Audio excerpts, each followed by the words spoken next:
Why is that crowd down the valley, brother? What are those people doing? Pico's brother was preparing food for the emu and did not hear his question.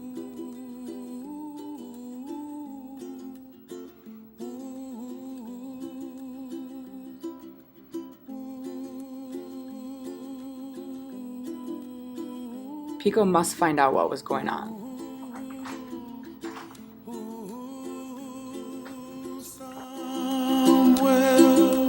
Over the rainbow, way up high, and the dreams that you dream of. At first he went slowly down the trail, watching the people eagerly. He saw someone with a bow and arrow. Rat shooting. That was a sport the boy loved, and in a moment he was running. Picoy reached the crowd and pushed his way among them. He bumped a tall woman, who turned to him angrily. "What are you doing here?" she asked. "Why do you push in beside your chiefess?" Pico did not quite understand that this woman was the chiefess, the high chiefess of Oahu. Someday you wish upon a star, wake up where the clouds are far. The chiefess was looking for someone to shoot for her, and she asked Picoy if he would shoot. He asked if he could use her arrows. High above the chimney top. Picoy noticed the arrows were no good, and at that moment his father appeared with Picoy's own set of arrows. Picoy destroyed the chiefess's arrows, and she was upset, but he still insisted that he would shoot for her. At that moment, Maiele came forward and challenged Pico to a game of rat shooting. Picoy said yes and asked what was the game. Maiele said 15 rats, and they began the game. "Good, 2 rats. There's one way over there." "Keep still," warned Maiele. "I shot rats before you were born. I can see them without your help."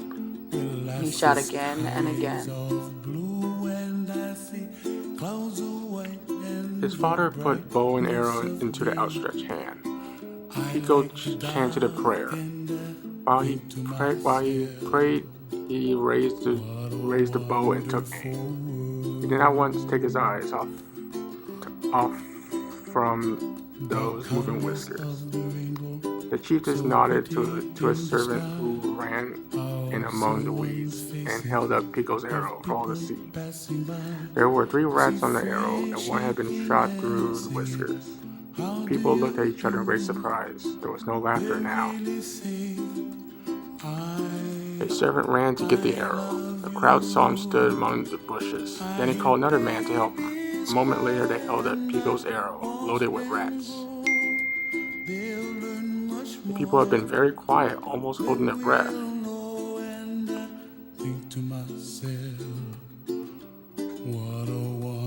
Pico got his arrows, and he and his father went quietly home to the feast their brother had made already.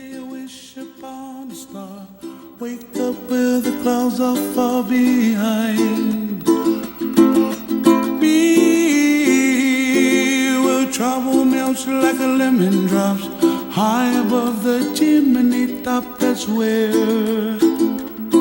you find me. Oh, somewhere over the rainbow, way up high, and the dreams that you dare to.